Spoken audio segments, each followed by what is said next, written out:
Before diving into this incredible story, remember to subscribe to the channel and turn on notifications. Here, every story has something to say, and you won't want to miss a single one.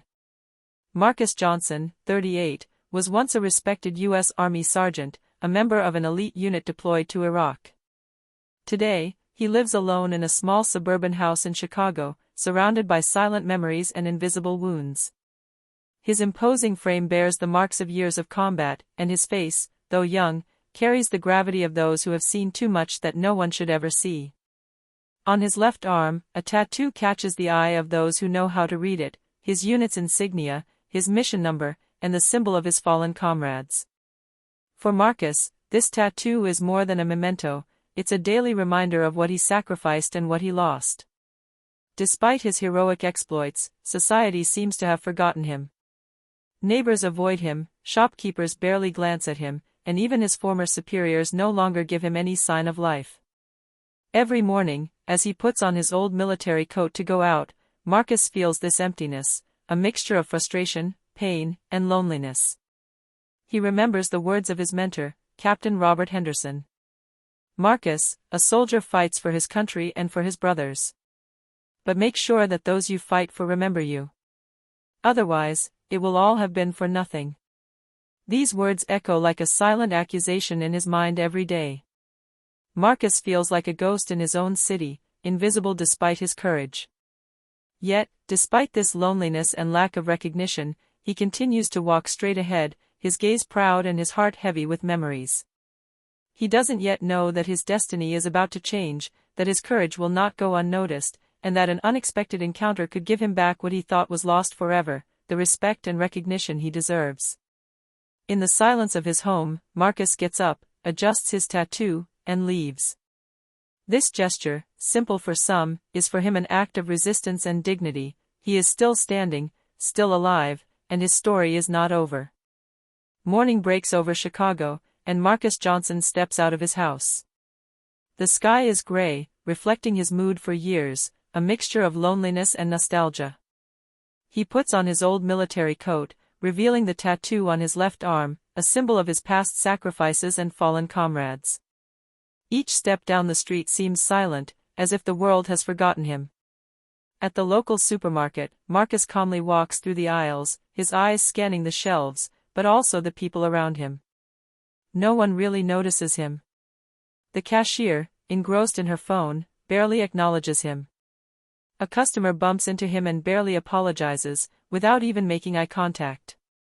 With each insignificant interaction, Marcus feels that familiar pain, invisibility.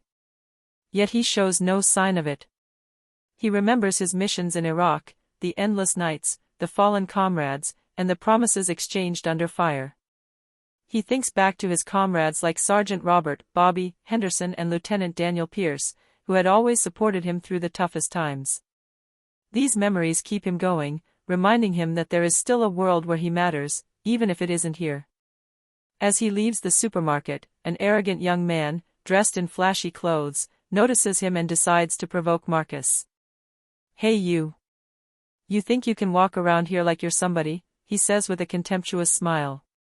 Marcus initially ignores the provocation, his fingers tightening slightly on the bag he's holding.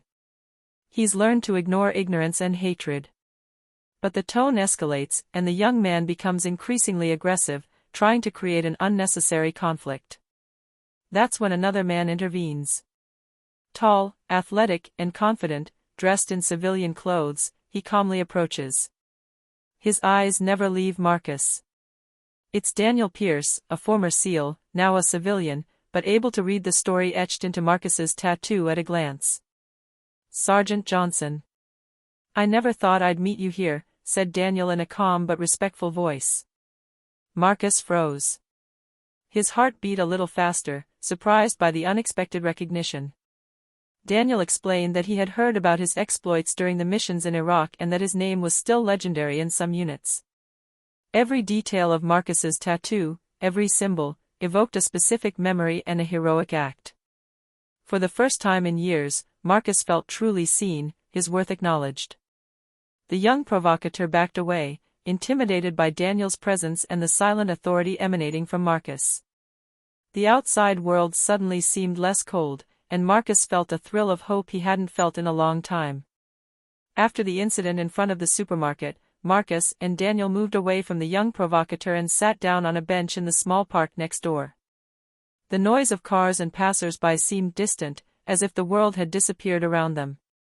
Marcus, initially wary, observed Daniel cautiously. "So, you really are Sergeant Johnson," said Daniel, his voice calm but firm. "I remember your missions. The attack in Fallujah, your team held out for hours, and you saved Bobby Henderson at the last minute." Marcus felt a mixture of astonishment and nostalgia. Few people knew these details. Few people remembered. "It's been a long time, Daniel," Marcus replied, his voice slightly hoarse. "I didn't think anyone remembered what we did there." Daniel smiled, but his eyes remained serious. "We will never forget you, Marcus. True warriors know how to recognize the value of their brothers in arms. Your tattoo, each symbol on your arm tells a story. A story that only those who lived it can understand." Marcus looks at his arm, where the unit's insignia and the symbol of his fallen comrades are engraved. Memories flood back, the cold nights in the desert, the explosions, the fear, but also the shared friendship and courage. "I often felt forgotten," Marcus murmured. "Like everything we did was for nothing. No one ever looked at me the way you do now." Daniel placed a hand on her shoulder. "You were a hero, Marcus. Even if society doesn't see it, we, those who were by your side, know. You bore the weight of this war and you remained standing." A profound emotion overwhelmed Marcus. For the first time in years, he felt he was no longer invisible. His heart clenched, and he let out a breath he had been holding for far too long. "I've never needed public recognition," he said finally, his voice trembling. "But, hearing that from you, it means more than anything." Daniel nods, understanding the weight of these words. "I want to help you, Marcus. It's time the world knew who you are and what you've done.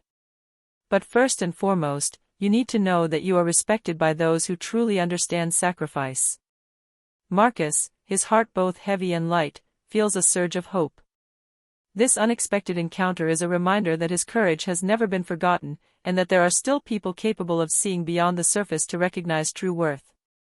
As the sun timidly breaks through the clouds, Marcus realizes that, for the first time in a long time, he is no longer alone. And that perhaps, this newfound recognition could be the beginning of a new chapter in his life. A few days after they met, Daniel invited Marcus to a quiet Chicago cafe. Morning light filtered through the large windows, casting shadows on Marcus's weathered face. Around them, the world went on, indifferent, but at that table, only their memories and stories mattered. "You know, Marcus, I've always heard about you," Daniel began, pouring coffee into a cup. "Your name was legendary among us. New recruits were told about your courage, your composure on impossible missions, and how you protected your team, even at the risk of your own life." Marcus looks away, his eyes shining with melancholy. "I feel like all of this no longer exists for anyone. Here, I'm just invisible." Daniel shakes his head. "No. You were never invisible. It's just that true heroes don't seek to be seen by those who don't understand. What you did, Marcus, mattered. It still matters. And I want you to see that for yourself." Marcus takes a deep breath and begins to recount his most painful memories, the cold nights in the Iraqi desert, the ambushes, the loss of comrades like Bobby Henderson and others he has never forgotten. Each anecdote is a scar, each memory a burden he has carried alone. "We promised to look out for each other," Marcus murmured. "But sometimes I feel like I've failed." Daniel placed a firm hand on Marcus's shoulder. "You have never failed. Look at your tattoo. Every symbol, every name, every detail, it is a testament to your courage. It is not a failure, it is an honor. And we, those who shared those moments, know who you are." Emotions run high. Marcus finally feels understood, recognized, not by the society that ignored him, but by someone who knows the true value of his sacrifices. He realizes that his invisibility was only apparent. In the world of true warriors, his name and his deeds still shine. "Thank you, Daniel," he said finally, his voice trembling. "For the first time in a long time, I feel like I'm seen." Daniel smiled, but his eyes remained serious. "You deserve more than that, Marcus. And I'm going to show you how the world can finally remember you, not just with words, but with the respect and honor you deserve." As the morning light illuminates their table, Marcus feels a new warmth in his heart. The weight of the past, which he thought heavy and isolating, begins to transform into strength and pride. For the first time in years, he feels ready to reclaim his place in the world, as a hero recognized not by the masses, but by those who truly know what he has been through. A few weeks later, Daniel returns to pick up Marcus to take him to a very special event, a ceremony honoring the veterans of their elite unit. Marcus hesitates for a moment, his usual doubts resurfacing. He isn't used to being the center of attention, and the idea of a public gathering makes him uncomfortable. "Don't worry," said Daniel, smiling. "You don't need to speak to the crowd. Just being there is enough. Your name, your story, that will be enough." When they enter the room, Marcus is struck by the presence of former comrades, senior officers, and even a few respectful civilians. They all look at him with admiration and respect. The murmur of conversations falls silent for a moment when his name is called. Glances of gratitude and outstretched hands multiply. Marcus feels his heart beat faster, a mixture of pride and emotion he hasn't felt in years. A former captain approaches, his voice trembling. "Sergeant Johnson, you were a legend among us. Thank you for everything you did." Marcus shakes everyone's hand, feeling for the first time that he has never been forgotten. Stories of his heroic missions are circulating again, and every detail of his tattoo attracts attention and inspires admiring accounts. This tattoo, which he wore as a simple memento, now becomes a living symbol of courage and sacrifice. At the end of the ceremony, Daniel approached her and whispered, "You see? The world may forget, but true warriors never forget you. And today, you are honored, Marcus. In your rightful place." Marcus looks around, feeling the weight of years of solitude gradually lift. For the first time, he understands that respect and recognition don't always come from society at large, but from those who truly know a man's worth. Tears well up in his eyes, but they aren't tears of sadness, they are tears of pride, relief, and gratitude. Returning home that evening, Marcus walked with his head held high. The cold, gray city suddenly seemed different to him. He now knew he still had a place in the world and in the history of those who had shared it. His past as a soldier, his sacrifices, and his loyalty were finally recognized. For Marcus Johnson, the once forgotten veteran, the loneliness has been broken and respect restored. His courage was never lost, only silent. And today, it shines in the eyes of those who truly know what it means to serve and protect.